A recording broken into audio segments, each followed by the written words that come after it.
force behind my life, thanks to the foundation of my mother and father, and the hidden force behind all of our lives that brings us into what we're called to do is God.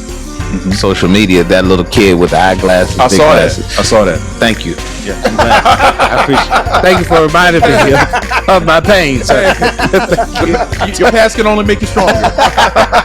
Really? But I got up there and I cleared my throat and I sang, man. You kind of beat Whitney out. So, I mean, this is many marks the beginning of your musical journey. Can you describe how that felt in that moment and how it helped shape your musical career? Yeah, bro, first of all, where'd you pull that fact? 80,000, baby. Come on now. Who works for the CIA up in here?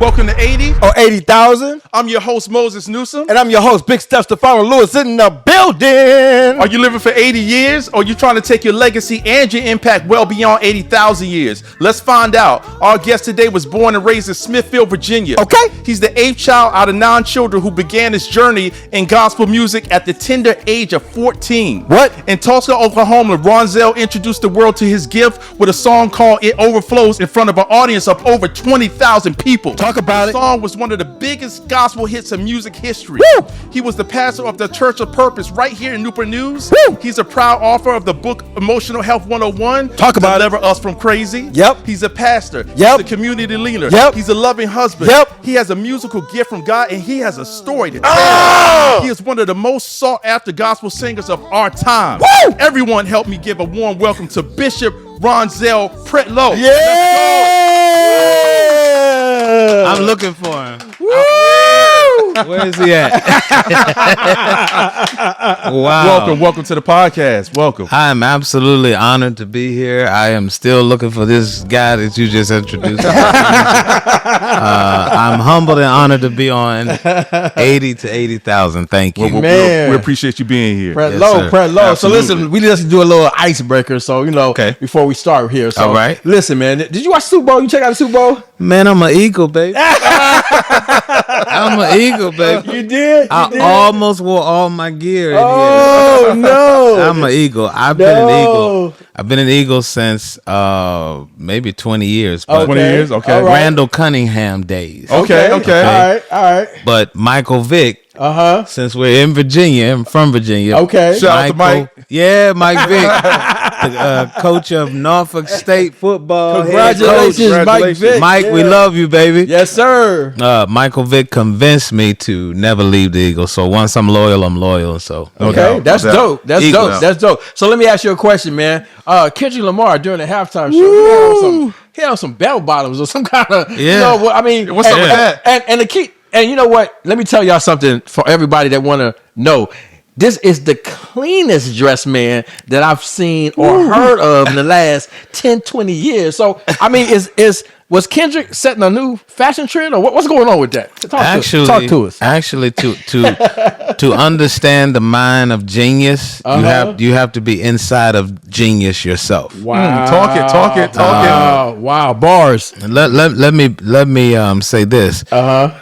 We haven't seen that level of sophistication and artistry. Wow. In a Super Bowl show in the last 15 years. Facts. Y'all hear that now, right? I hear Facts. that. Yes, sir. And because it wasn't naked or provocative, what we do is call it boring. Right. Okay. We criticize, right? We criticize. Right. Yes. Right. But it is artistry. It was artistry at its finest. He rapped. He presented. He left clues and codes. And the only way you would criticize it if you were not inside of a genius mind yourself. Absolutely. It was absolutely. And let's mark this, brother. Okay. It broke Michael Jackson's record. It did. It absolutely did. So shout out to Kendrick Lamar. Kendrick Lamar. Man. In Black History Month. Absolutely. Yes, sir. And I think the most powerful thing about it, Pretlow, is it sent a message. and it sent a message that was far deeper than anybody who wasn't paying attention could understand. Absolutely. I mean, when he had that, to have Samuel Jackson up there, Listen, as Uncle Sam. listen. I mean, a literal Uncle Sam. Right. No doubt. So we're gonna start with our first question. Okay. Who was your biggest influences growing up, and how did they shape your passion for the music and ministry? Well, let me back up just a little bit and say thank you to my best friend of 30 years. He's behind the camera. Wow. He did this. He put this together. And I'm thankful for Antoine Newsom, who's the pastor of the River of Life. Shout out to Antoine Newsom. Yeah, he put this together. I'm a pretty loyal guy, so he's the last one standing after 30 years of friendship. No doubt. And I bless God for this. That means a lot. What was your question? You want me to say Yeah, say it again. Rewind it back. Who was your biggest influences growing up, and how did they shape your passion for music and for ministry? My mother and father. There you go. Yeah, Talk about it. It's pretty easy for me. I am a eighth child of 9 children. Really? Yeah, be fruitful and multiply was the highlighted scripture Okay. that we read before the offering. Talk about it. But my mother is the undiscovered Ella Fitzgerald. She's 82 years old. Woo. And my father is the most determined theologian that I've ever met in my life. The strongest man I know, the hero of my life, the strength of my life, and one of the smartest gentlemen that I've ever met, Dr. Harold Pretlow. And I honor him, and I honor my mother. So they were my greatest influences. Shout out to moms and dads all around the world, man. Shout out to them. Love you all. Shout out to them. Shout out to mom and dad. So 8. You're the 8th child out of 9. Yes. Now, let me kind of reflect on that, because when I understood that, when you said that, my dad is 1 out of 9. He has 8 brothers and 1 sister. So take us into a sneak closer look of what was that like growing up? Were you spoiled? Were you neglected? What was that like being the 8th out of 9? I was a mama's boy. I was very much in love with the concept of who my mother was, because she was a singer. I don't know. I think that when mothers carry children in the womb, there's a eternal connection that will be. And so somehow the nurturing of my mother in the womb, I became just very close to my mother. I have great respect and honor for my father, but I'm a mother's boy. Okay. And it wasn't a difficult life with 8 of 9 children, because I'm 47. I don't look it. Thank God for a good hair color. Amen. Let's shout out for hair color. All right, shout out for hair color. Wait. That's not dyed. That's not dyed. Nothing like that. No, I die daily. That's what Paul said. Keeping it real. I die daily. That's dope. But 30 years ago, life was a little bit simpler. I'm not going to name particular brands on here. I don't want anybody to get in trouble, but I'll just say this. There's a particular chicken Okay. that the building is red and white, and there's some letters in it, 3 letters in it, and it used to taste good. It used to taste good. Now it tastes like rubber tires, right? I know exactly what you're talking about. So we got a good piece of that chicken back in the day. Right. We went to church. We came home. We sang together. We were church kids. Wow. So all we had was church jokes, church stuff, and life was simple. Yeah. We stuck together. We loved each other. Now, the new rival to everybody's relationship is their new pastor, which is his phone. It's breaking relationships. It's causing us not to love one another. It's causing us to be extremely competitive. Yeah. So all we had was each other. So it wasn't difficult. And I have shout out to all of my 9 brothers and sisters. I love them. They're cool. They're dope. They're good people. We're the Pretlows. So we never had a problem with each other, and still don't to this day. Wow. Now, is the family spread out, or are you all centralized here in Virginia? Where's most of your family? Yeah, most of us are here in Virginia. Okay. Yeah, most of us are here in Virginia, and in the Chesapeake, Norfolk Newport News area, Surrey County, down to Surrey County. One of my sisters is in Surrey County, and two of my sisters is in Surrey, and we're just kind of all here. Yes. So can you walk in anyone in your family member's house and just walk in the house and go in the refrigerator anytime you want? That's the rule. I'm just saying. Yeah, that's what you do. But growing up, if you didn't put your name on your plate, see, this is what all of y'all who don't have brothers and sisters, you didn't put your name on your plate. Yeah. Your food is gone in the morning. Oh man, you gotta put your name on your food. Yeah? Oh yeah, yeah. Oh yeah. So at age 14, and I want to say, I don't take this lightly. You moved your high school facility to tears in your rendition of the national anthem. Oh, and word is you kind of beat Whitney out. So, wow. I mean, this is many marks the beginning of your musical journey. Can you describe how that felt in that moment and how it helped shape your musical career? Yeah, bro, first of all, where'd you pull that fact from? 80,000, baby. Come on now. Who works for the CIA up in here? Yeah, I was 14 years old, man, and I made the discovery of a lifetime. We were all pulled into what we call the assembly. Okay. Right, the main hall for the a general assembly. Mm-hmm. And the singer who was supposed to sing, did not show up that day. What? Look at God. Did not show up that day. And they said, can anybody here sing the national anthem? And, I'm 14 and I go, I'm going, me? And my teacher, shout out to my teacher at the time. Okay. Wow. Her name? Shout out. Miss Simon. Shout out to Simon. What's up, Miss Simon? Miss Simon was my teacher. Wow. And she said, Pretlow, get up there and just do it and get on out of it. So I went up there, man, and I was a very insecure child. Wow. Really? Very insecure child. I had very bad eyesight all of my life. And I was very ashamed of my eyeglasses. I got bullied quite a bit. Some of you see it on social media, that little kid with the eyeglasses, I big saw glasses. that. I saw that. Thank you. Yeah. I'm glad. I appreciate. Thank you for reminding me of my pain, sir. Your past can only make you stronger. Really? But I got up there and I cleared my throat and I sang, man. And after I closed my eyes were closed. The whole time? Yeah. Okay. Yeah, because Really? it's 800. It's the whole school. Woo! It's 890 kids out here.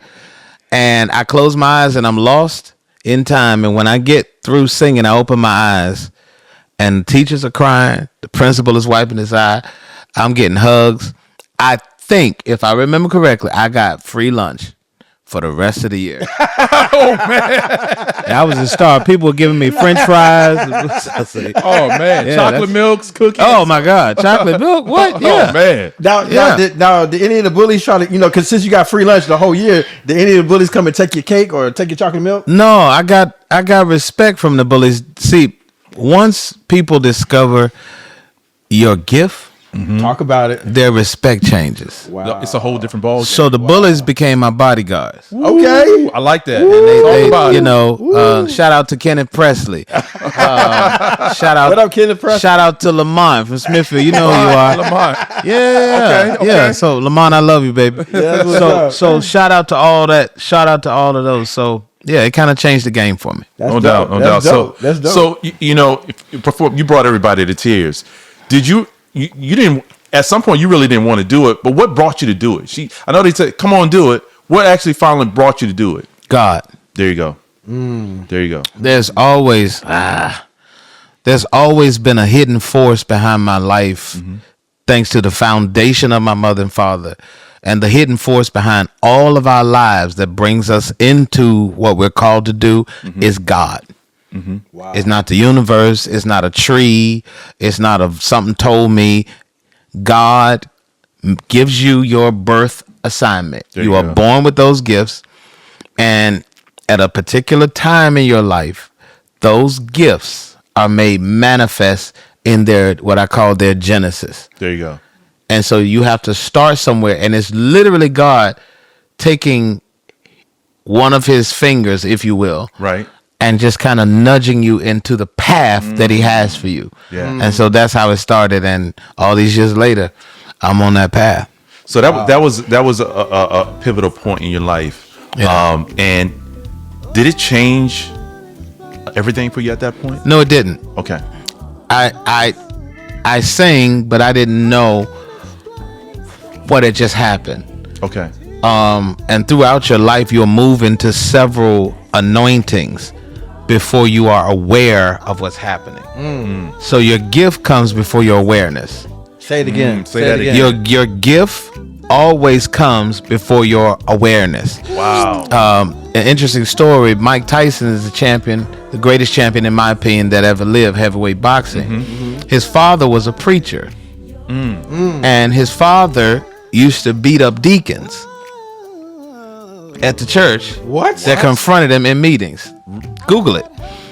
And that the gift of fighting, the gift of protection, Lord have mercy. Wow. Oh my God. The gift of hands was given to Mike Tyson, passed on through what I believe God had in his bloodline. Wow. See, in my bloodline, all of my aunts sing, all of my uncles sing, my mama sings.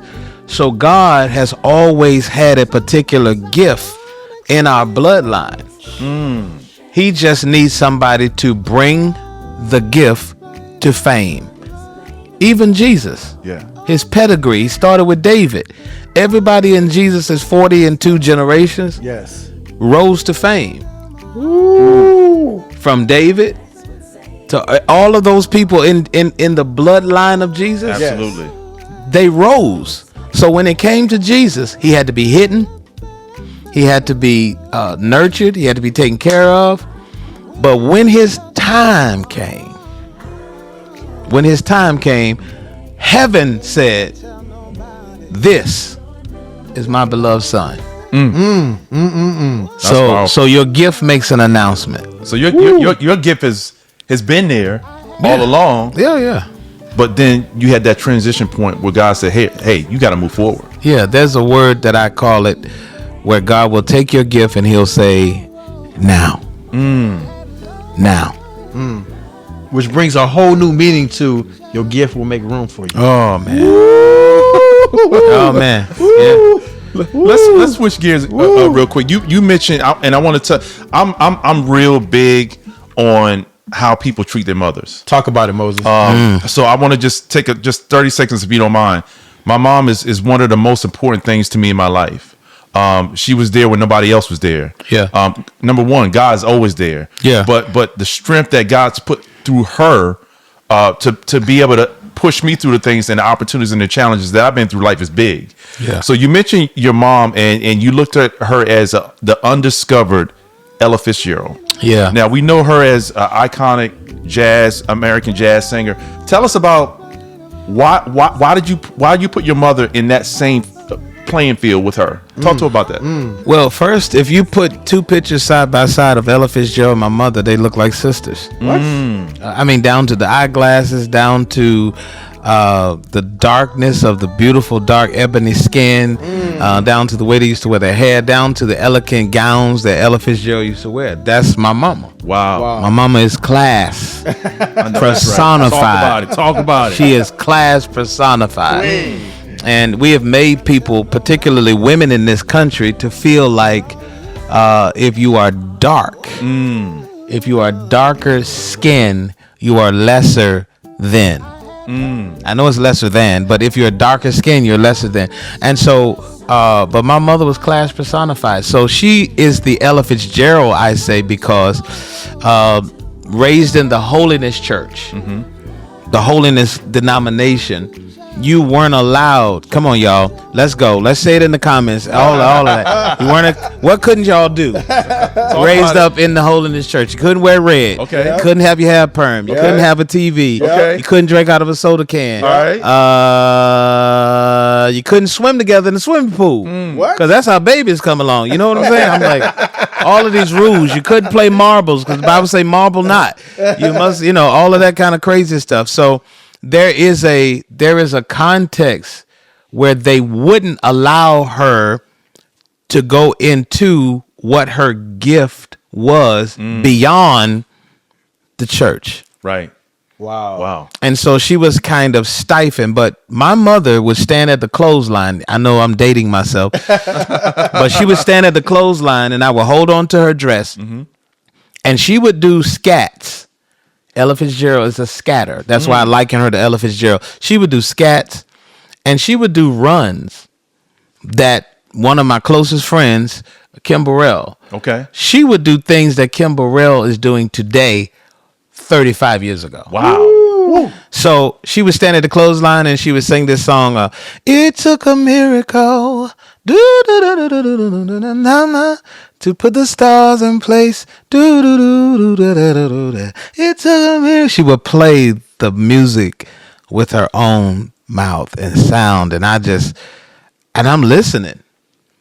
I didn't know it was being downloaded into me. Oh my God. And so that's why I call her the undiscovered Ella Fitzgerald. And I love my mama. Beautiful. Beautiful. Yeah. So, you were discovered by Bishop Carlton Pearson. Yeah. Okay. And it's a real deep story within that.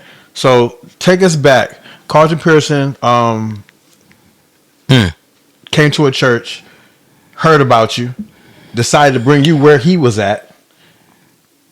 Yeah. He asked you to sing, and you came with the song Overflow. Now, when he introduced you as a song that you had wrote. He also introduced you as taking over your father's church. Yep. And it was some misconceptions in that story. Yeah. And Wow, you did okay. You did. I don't like you right now. I'm very uncomfortable. and so then, with all that being done, this bishop comes out and says, "Hey, y'all, ain't no hell. Everybody going to heaven." So he took backlash from that, and because of his backlash, and you're now uprising. Now, not only does he go down, but so do you. Talk about it. Woo. First of all, I'd like to thank you all for having me. And God bless you all. I love you. Mama, I made it.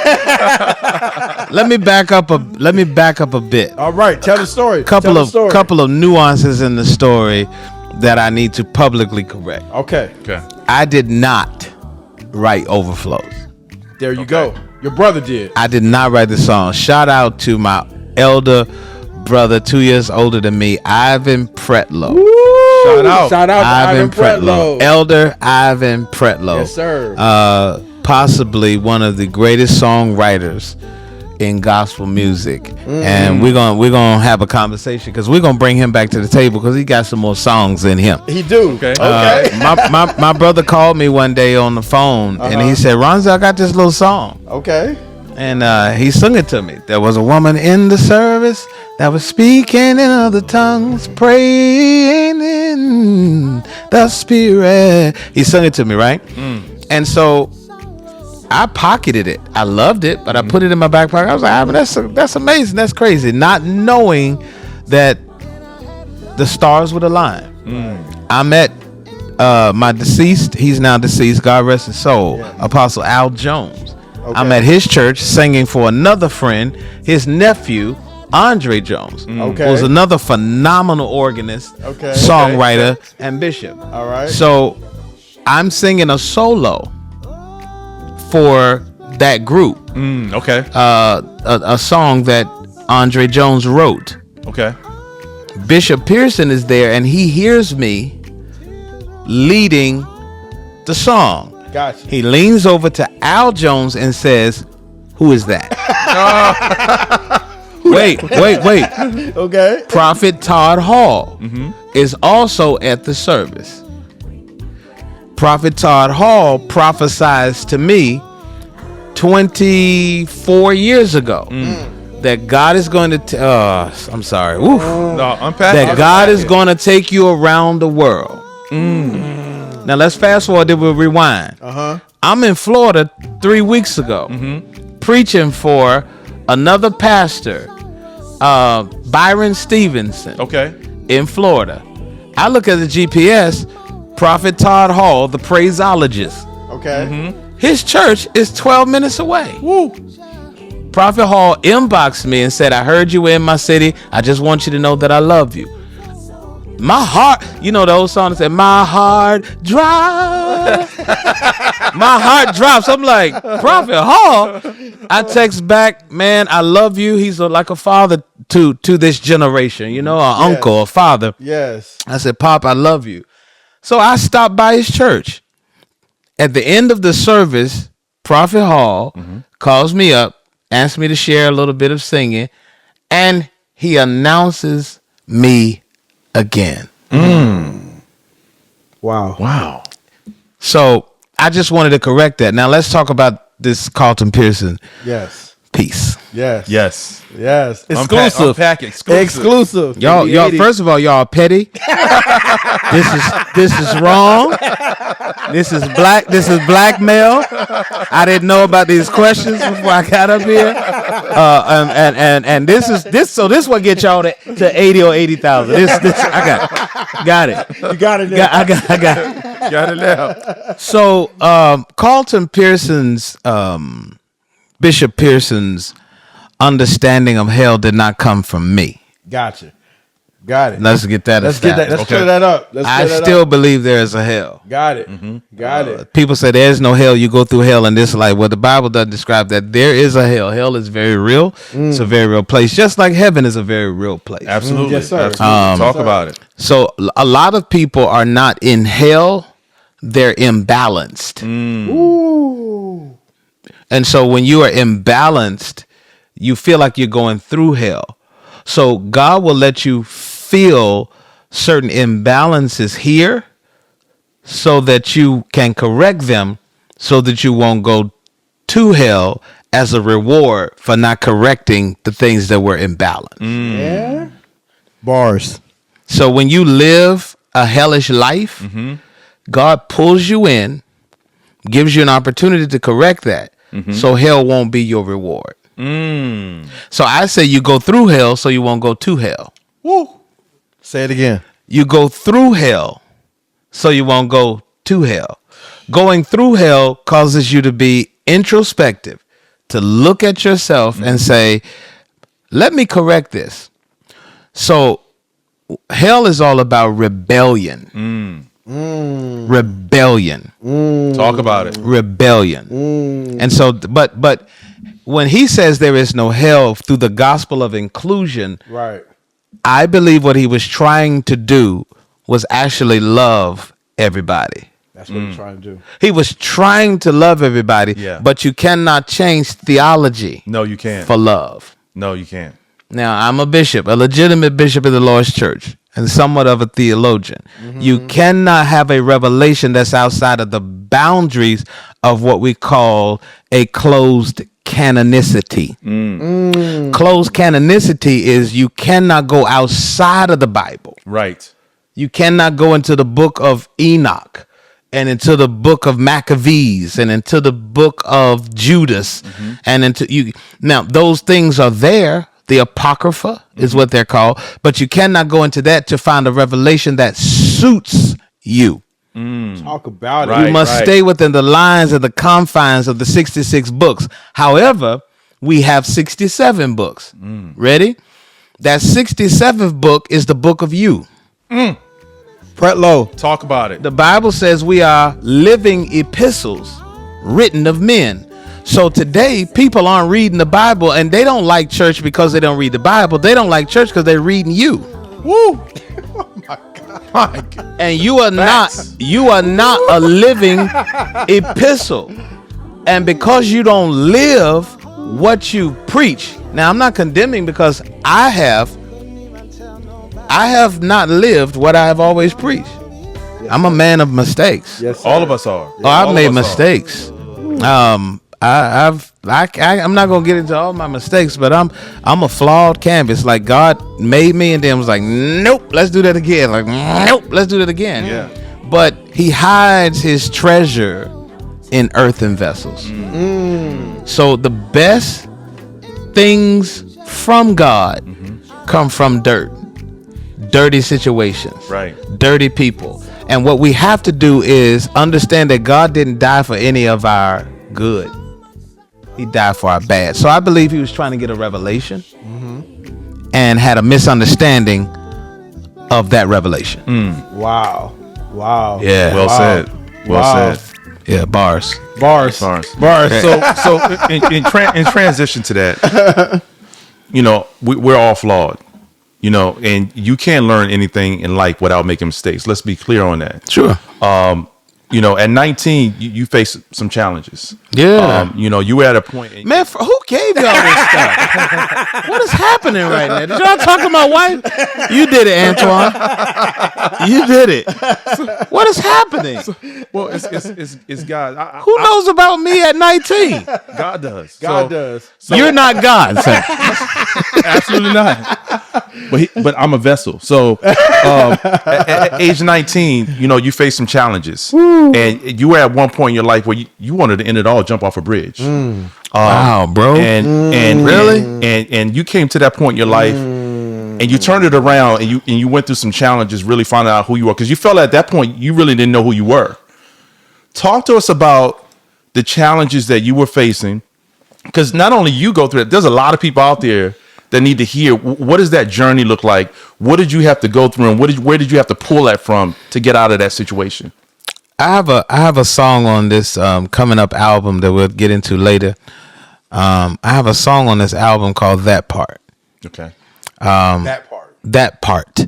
The name of the song is called That Part. It was inspired by my oldest daughter, Dream, who's about to be a nurse.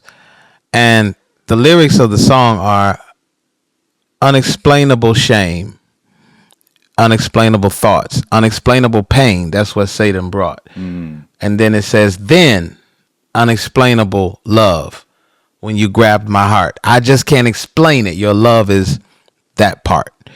That place in the song where I say unexplainable thoughts is my suicidal journey at 19. I was not a book learner. I was not a smart bookie person. And I was so neurodivergent. I know what it is now. I'm neurodivergent. That's how I learn.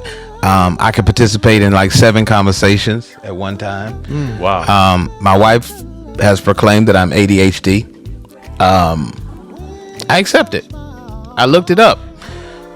Pretty much all the symptoms of ADHD are it's right there. It's right there. I mean, I'm like me. Me. Some stuff you cannot find in the Bible, you can't find in therapy. Yeah. So I'm 19 and I'm like, why can't I learn? I failed the 2nd grade and I thought I didn't know. And the teachers told my mother that they would have to put me in what they call a special ed. Okay. And my mother said, nothing's wrong with my son. Something's wrong with the way you teach. Talk about it. Talk about it. You don't know how to teach the gifted. You don't know how to teach the unique. Some kids are not designed to sit down. My child is a tactile kinesthetic learner. That's what it's called. Google it. My daughter will do math. My baby girl, London. I have 4 brilliant children, Lyric and Harmony. I love you. But my daughter will do math and turn upside down and do her homework. Wow. With her dog. So we are coming into a space where sitting in a classroom with 30 kids and ask them all to sit down and one teacher, that's not how kids learn. Right. That's not how I learned. So because I couldn't learn, here I am at 19, frustrated because I thought I couldn't learn. Wow. So I went to a bridge, the James River Bridge in Newport News. Okay. And I started walking across it. Maybe that's why I fear bridges somewhat today. Like Chesapeake Bay, I ain't driving across that. Baltimore Bay, I ain't driving across that. So I'm getting ready to jump. I'm literally gonna. First of all, I wasn't gonna die because I was gonna jump at the very beginning where there's like 3 feet of water. I was going if I had jumped, I probably was gonna break my finger or my knee, but I was not gonna die. But I convinced myself it's over. Never again. So the funeral home director, look at the irony. A funeral home director named Sabrina Hardy came by and said, Ronzel Pretlow, get in this car. Get in this car right now. What are you doing? Fussed at me. Because, see, we were used to being raised by the village. The village. Oh, yeah. By the village. Yes. Your neighbor beat you. Your uncle That's beat right. you. Your aunt Talk beat about you. it. Talk about Then it. when they got home, your parents heard how they beat you and said, that wasn't enough. And you got a beating at home. So you got 4 beatings in one By the day. time you got home. That's right. Yeah, I got that, Yeah. So, long story short, I get in her car, and she saved my my leg from breaking, but she saved my thought process and my pattern. And so then I got into this nurturing piece, and I started discovering self-love. Right. Self-love. Talk about it. Because that's where it starts. If you can't love yourself, no one can love you. Let me say that again. Yes. If you can't love yourself, no one can adequately love you. If you don't like yourself, no one can like you. If you don't feel good about yourself, all you will ever do is project on other people the vile and bitterness and anguish within your own soul. Jesus. So Oh, heal you first. Love you first. Yes. Like you first. I didn't like my nose. I didn't like my shape. So I accept me. I accept me. My nose is the size that it is because my ancestors needed more air in the Gahenian deserts Talk about it. as they were working slavery.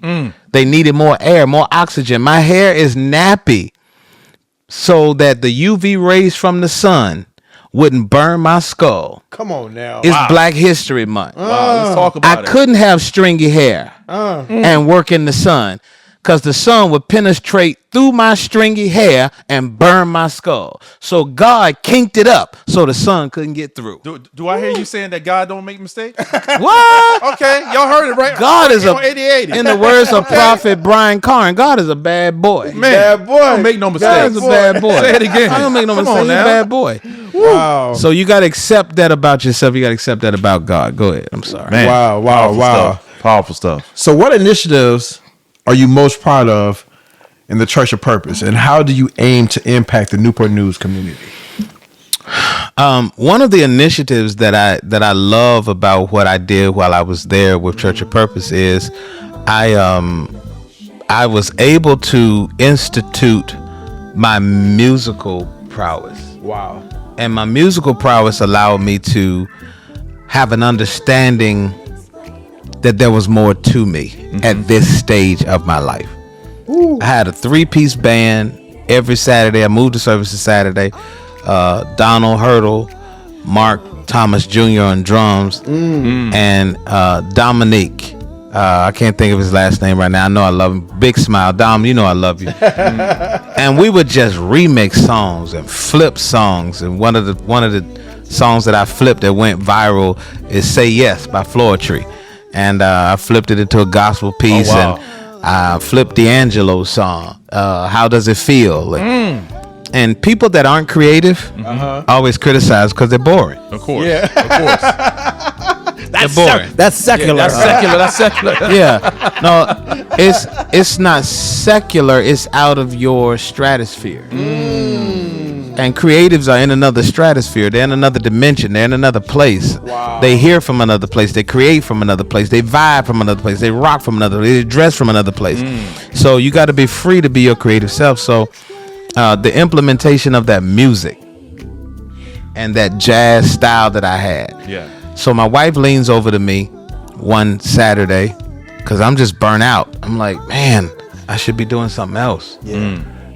And she leans over to me and said, God has released you from this. And you need to resign. And it took me, it had taken me up to that point 2 years to let go. And I put a post on Facebook.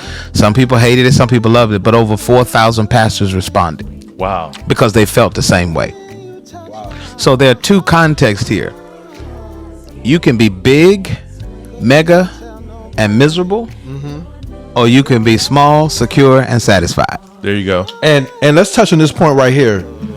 Last year, and I want you guys to pay attention to this, the number one suicide rate was not with teenagers. In 2024, the number one suicide rate was with pastors. Wow. Continue. Wow. Wow. That's profound. And so here we are. And I resigned and took some time to heal. I lost weight. My wife, shout out to my wife, Talisha. I love you, wifey. I can't say worship and adore her, right? That's going to go viral again. He worship and adore his wife. God ain't pleased. But yeah, she's a health and fitness trainer. Wow. The single greatest gift that I've ever had in my life. You know, people compete that as if Jesus would get mad. You know, other than Jesus, he's cool with how much you love what he created. Talk about it. Right. He's cool with that. Talk about it. He's so cool with it that he says the only person that can compete with me in your life is your spouse. Yeah. Jesus. And I'm cool with it because I know when I made it what it would do for man. I knew what a woman would do for a man. So I backed up off of the woman when I made it, and I said, that's good. That's real good. So my wife is the single greatest gift. Talisha Harmon Pretlow is the single greatest gift that I've ever received. And here's why. She came in healed. She took a chance on me, and I needed her, but she also needed me. Come on now. And I tell this story unashamedly. She wanted to marry a white dude. What? Nah, she didn't want to marry no preacher. Matter of fact, a prophet prophesied to her and said, you gonna marry a preacher. She told the prophet in his face in church, you off. Wow.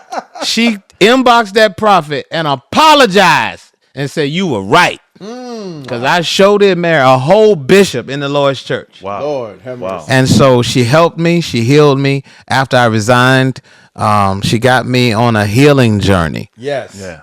I lost weight. I changed my diet. 215 right now. I gained a couple of pounds over Valentine's Day. Shout out to shout out to Godiva chocolates.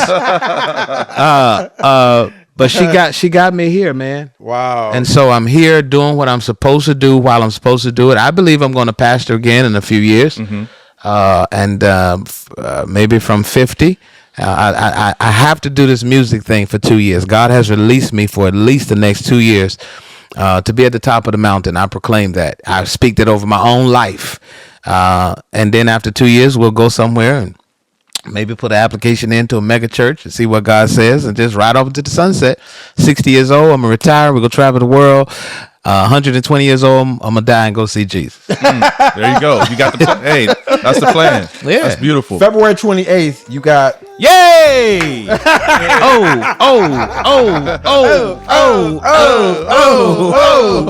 we got a big announcement. Yo! February 28th is going to be, ladies and gentlemen, the release of the album. Woo! Talk about it, Pretlow. Woo! I took The stairs. the stairs. I took the Y'all got to do that with me. I took the stairs. You know what I'm saying? I took the stairs. So talk about that. Yes. The stairs, I took the stairs is a montage of my whole musical life. Jesus. I did not take the elevator here.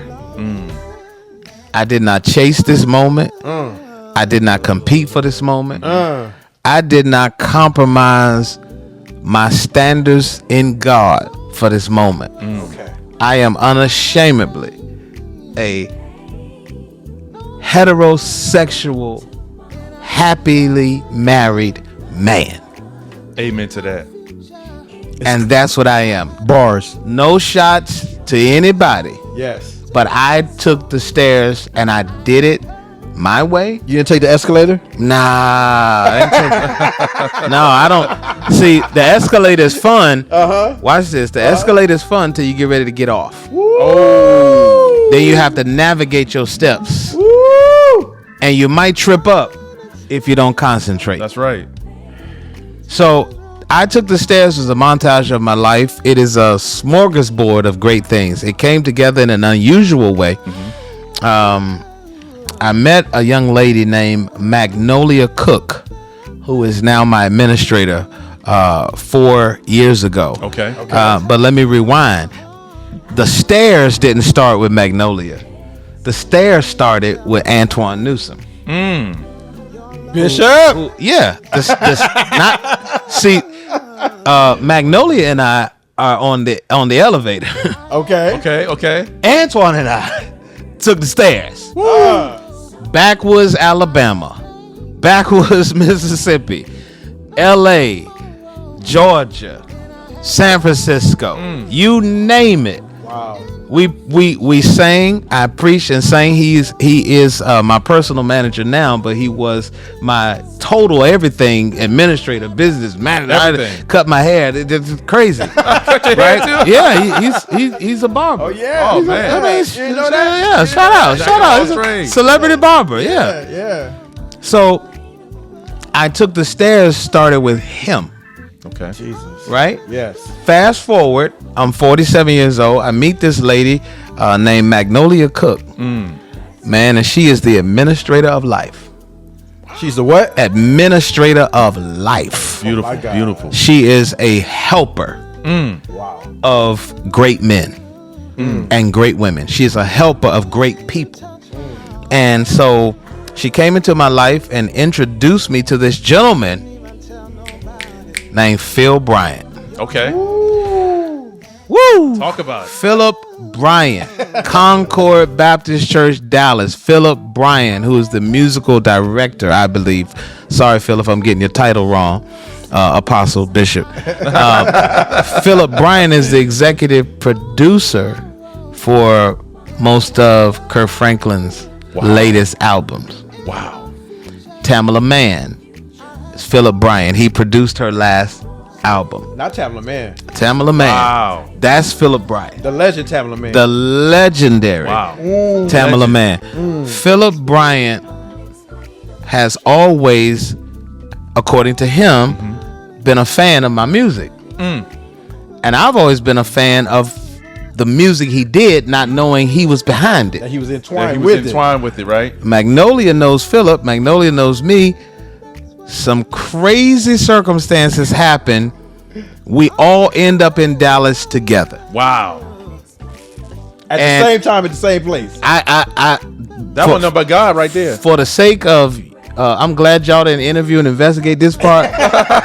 But let me just ain't say, done. We ain't done. Yes, you are. some crazy stuff happened to bring it all together. Long story short, Yeah. I meet Philip Bryant. I'm in the studio at Concord Baptist Church. The band is already in place. Some of the greatest, I can't get into calling names, some of the greatest people that have ever played instrumentation are there and in place. Wow. It comes together. In 3 days, we record an entire skeleton for an album. Wait. In 3 days. Wait, 3 days? 3 days. Y'all putting it together 3 days? In Front to back. 3 days. Front to back. Front to back, top to bottom, No side hiccups. to side. No Jesus. hiccups. Crisscross. Jesus. Wow. No hiccups. How did that make you feel in that moment? To be able to get that done in such a quick amount of time with no hiccups. How did that make you feel? When all the right gifts come together, it's called destiny. Yeah. Y'all hear this now, right? It's called Destiny Had a Child. Wow, bars. Destiny Had a Child. Bars. So Phil, the producer, knows what to do. Ronzel, the singer, does. If everybody would just do their part and play in their lane, Y'all pay Right. attention. we would be successful. Right. See, but the usher is trying to be the pastor, You can't do that. right? Stay in your lane. Remember that, guys. Whatever you good at, stay in your lane. The piano player gets off the piano. He want to prophesy. Bro, get back on the piano. That's not what you do. So I, the singer, Yes. Phil, the producer, Right. the musicians are the musicians. Magnolia, the administrator. Yes. The background singers, the background singers. All the stars aligned. And in 3 days, I gave to Phil what was in my spirit. I'm sorry. That I've been carrying for years. Riding on a plane with my head against the window, singing to God. And I told God one prayer. I can't come back to you. Take your time. Take your time. Without being a return on the investment you made in me. I gotta double this and give it back to you. If all you ever gave me is the gift of singing to preach, I gotta let me when I stand before you, let me give you back double. Cause he said I gave 1 talent, 2, 5. And the man that had 1, you know what he told God? I buried it. Cause I was scared. And I told God, if you gave me this gift to sing, let me leave it in the earth. Let me get it out of me. And there's so many people watching this podcast who are afraid to step out, to step in. Talk about it. And I want to say this word to you. Step out so that you can step in. Run the risk of criticism. Thank you. Run the risk of people laughing. Run the risk of people saying ain't nothing to you. But I am a David to my generation. And this is what I do know. When David took that 1 rock, he put 4 other rocks in that bag, brother. And you know it. Because Goliath had some other brothers. And some of us take the rock and we throw it and we throw nothing else. And when I resigned from my church, they laugh. They say, oh, he is done. But the timing of God is that God will raise you up right after people bury you. Ask Lazarus. God will, man, I feel the Holy Ghost. God will raise you up just after people bury you. So when they thought I was dead, God resurrected me for this moment. And you know what he said? Throw your other rock, Pret. Show him what you got. And my wife looked at me one day in the kitchen. She pointed her finger. She said, you Ronzel Pretlow. Stop playing with him. Stop playing with it. Stop playing with your destiny. Go get it. Go get it. Man. First of all, I never had my wife talk to me like that. I liked it. Wow. So I threw my other rocks, man. And so what you're going to hear on February the 28th What we gonna hear? Tell us. is, in my opinion, an expression of someone who does what's in his heart. I did what was in my heart to do. And Phil didn't change my sound. He didn't overproduce me. Literally, Philip's style for me is, he looked at me, he said, you know what to do. Do you? So I'm so used to producers, being, Hitler's, no, do it again. No, do it. He said, you know what to do. Do you? And I'm like, are you sure? Man, he gave me creative control. Yeah. Wow. You cannot allow a creative not to be creative. Right. And so, man, what came out of it is some of the most, in my opinion, I'm gonna age myself and date myself again, but some of the most cold-blooded gospel music I've ever heard in my life. I've been playing one of my own songs at night, in my own house on repeat. So let me ask you this: you drop in February 28th. Yes. We'll be there. We're excited. Yay!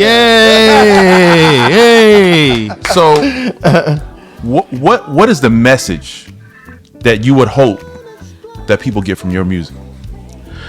For once in your life, DEI.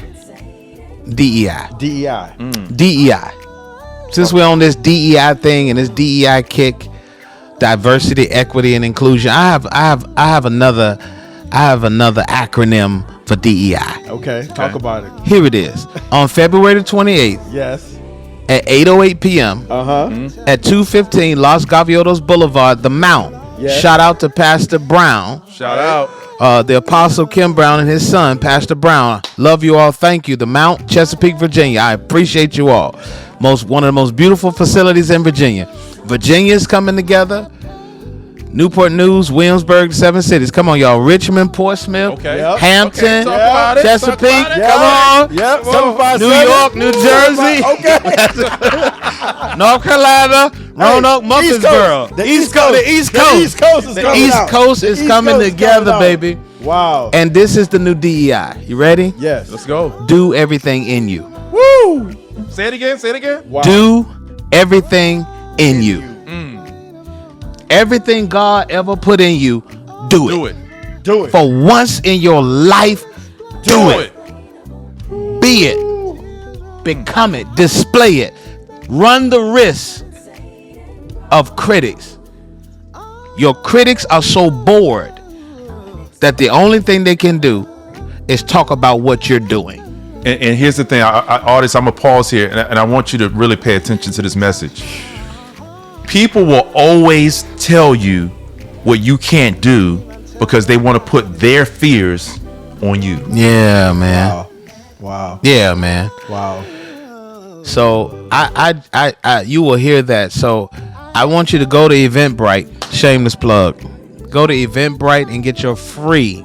Y'all say free tickets. Talk about it. Eventbrite. Yes. Thank you, Eventbrite. Go and get your free tickets. Bring your grandmother. Bring your praise team. Bring your praise team leaders. Bring everybody in your church who's tone deaf. Bring everybody in your church who wants to take your ministry to the next level. But don't just bring church people. Bring people that don't know Jesus Christ. There you go. There you go. Bring them, because I promise you, this is not just gospel music. This is the gospel in music. This is the gospel placed inside of creative music. Bring them. Bring him. Bring Unc. Bring him. You know Unc. Bring him out. Unc with the yellow suit and the hat. That's right. Bring Unc. Yeah, baby. What's up, baby? Bring Unc. He coming. Unc has always wanted to do an album like this. Bring Unc. Bring him. Bring Auntie. Can I bring that now? Can I bring that now? Yeah, bring Nana. Bring that. Bring that. Oh, Nana gonna shout. We got some of Nana. We got trap songs. Wow. We got CCM. Come on now. We got jazz. We got D'Angelo style. We got straight gospel. You're gonna cry. You're gonna laugh. You're gonna feel it. Most of all, you're going to be inspired Jesus. by this little boy from Smithfield, Virginia, with these thick glasses, who never knew who he was until God breathed on him and said, now. Now. And so these are the things that are happening on that night. And I want everybody to go to Eventbrite and get your tickets for February the 28th, the album listening party that has been anticipated, according to what I've been hearing, the most anticipated gospel album in the last 5 years. It's not just what you're hearing. It's what the talk of the town is. Talk of the town. So we just gonna wrap show it up up with that. But we getting close to the end of time. But before we do, we gotta play a little game. Cause if you love us, all I have is the end of time. Come on now. I can't say no more than that. I get sued. So we gonna play a little game real quick. So, Marlo, Yes. I got one more question. Go ahead, Moses. Yeah. Because you unpacked a whole lot, and this is good for our audience. This is good for learning. Yes. You learned a lot. You came a long way. Yeah. If you had to go back and say one thing to the younger you, what would that be? Get your education early. There you go. Wow. Don't wait until you're 40 like me to get your bachelor's and your master's. I have a bachelor's in counseling. I have a master's in divinity. Don't wait until you're in your 40s. Get your education out the way. Keep your credit good. Take your time to get married. Go slow. Travel around the whole world to see if you like it before you fantasize about taking someone you don't like around the whole world. Wow. Make sure you like the world you're in before you invite somebody in the world you want to go to. Wow. So take your time. Keep your money straight. Keep your credit straight. Get life insurance early. Don't have a $700 purse with $5 in it. Have a $5 purse with $700 in it. Don't wear red bottoms. Don't have no life insurance. There you go. That's dumb. Wow. We're burying people in the crazy. So get your life insurance in order. You can use your life insurance as certain collaterals and get in certain programs with great credit. Some stuff you don't have to pray for if you have good credit. Wow. You don't have to pray for it. They will send you money. You'll turn it down in the mail. They send you offer you $10,000. So I would tell my younger self to focus, get your education, and don't be afraid to fail. There you go. Fail forward. Wow. Heal forward. Wow. Learn forward. Wow. Yeah. Wow. Very nice. And lean back. There we go. All right, so we're going to play a little game. All right. All right, greatest of all time, like we always do. Okay. Greatest of all time, LeBron James, Michael Jordan, or Kobe Jelly Bean Bryant? Who's the greatest of all time? And why? I got to go MJ. Okay. Wow. Okay. Why? Why? LeBron, Kobe changed the league. Jordan changed the game. Bars. So you got to go with the guy that changed the game, not the guy that changed the league. Difference. It's a difference. A game changer is much different than a different style of playing. Yeah, we'd never seen nothing like Jordan coming flying through the air with his tongue out. Facts. Change the game. Change the Okay. game. Okay. Greatest of all time, Tamela Mann, Yolanda Adams, or the Queen, Shirley Caesar. D. All of the above.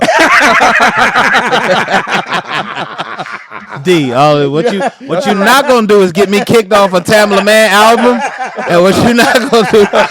No, but I genuinely love all D. All of the above. All of the above? There you go. Yeah. All of the above? Yeah. Greatest of all time, you getting in the plane and flying 3 hours, or you getting in the car with your family and driving for 3 days?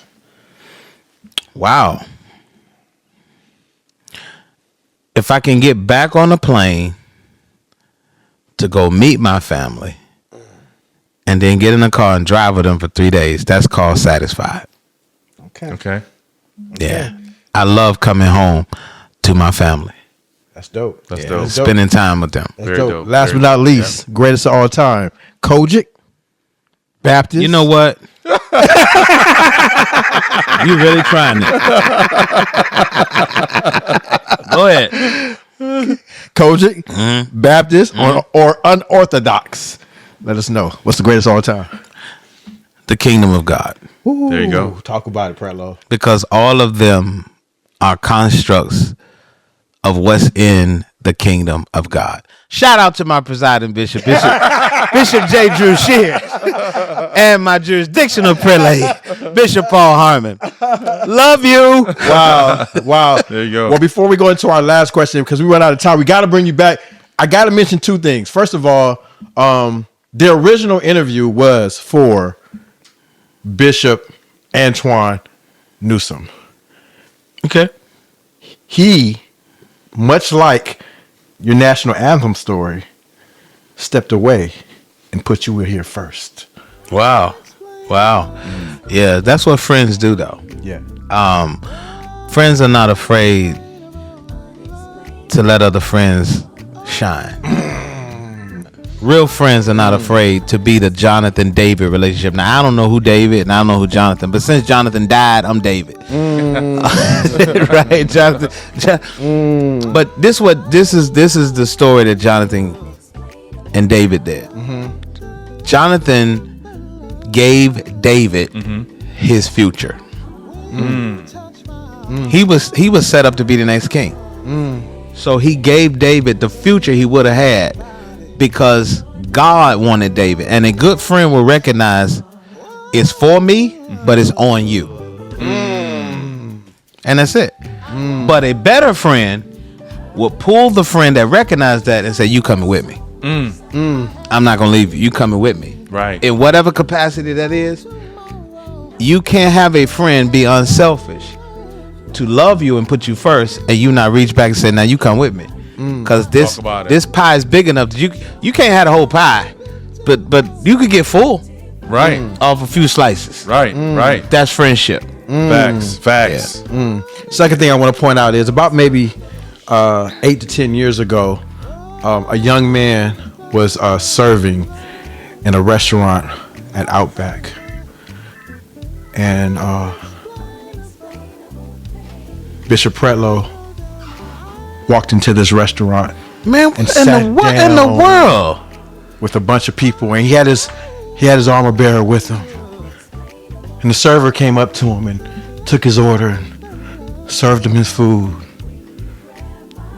And the reply from Bishop by the time he ate his meal was to the server, "Young man, one day you won't be serving food to guests in this Outback umbrella of restaurant. Wow. But one day you'll be serving in front of millions. Whether it be a podcast or it be a church, I'm not sure where it be, but it'll be something." Well, I want to tell you here today, Bishop, that young man was the man you're sitting next to. Stefano Lewis. Wow. Praise God. Praise God. In the building. Praise God. Moses, go ahead with your last question, baby. Wow. Really? You still got me stuck in Really? the boat right there.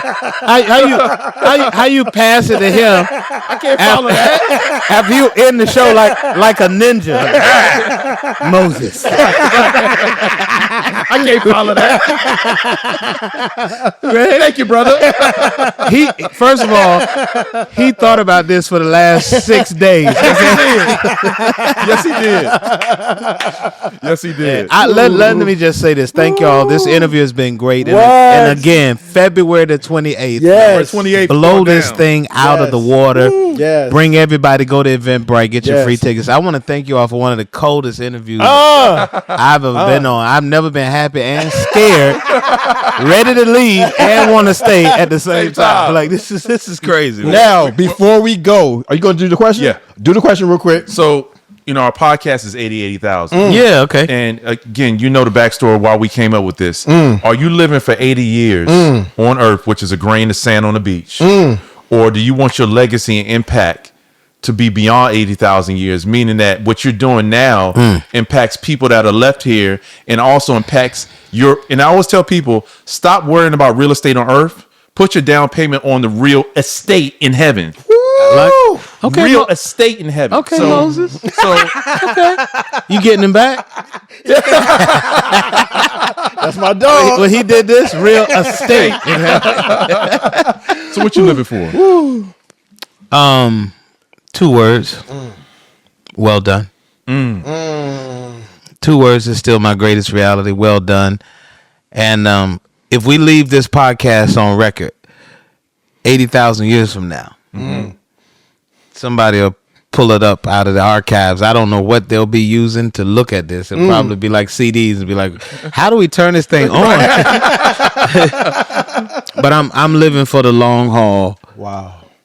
That people will be able to have on record that for one time in the earth, 2 gentlemen got together and started their podcast because God told them to.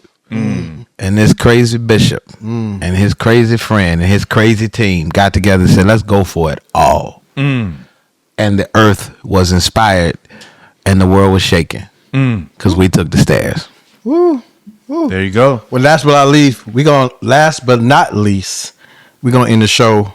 And just for 1 minute, Bishop, I want to remind you that a young man like yourself, who was much older than 19, sat in a room with a pistol in his lap and thought about the same things that you thought about. Wow. At 19 years old. However, he turned on YouTube and a young man named Bishop Ronzel Pretlow sung this song, Jesus Saves. Wow, man. He relinquished the gun from his lap. Man, come on. And put it to the side. Man, come on, bro. And so, Bishop, in this last minute, sing Jesus Saves. Wow. I've heard Oh, the joyful sound. Oh, Jesus saves. Jesus saves. Spread the tide. Spread it all around. Jesus saves.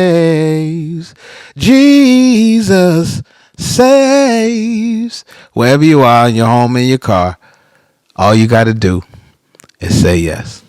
I'm out, man. Y'all about to turn this. Thank y'all for watching 80,000. This is wonderful. We wish you peace, love. So. Good night.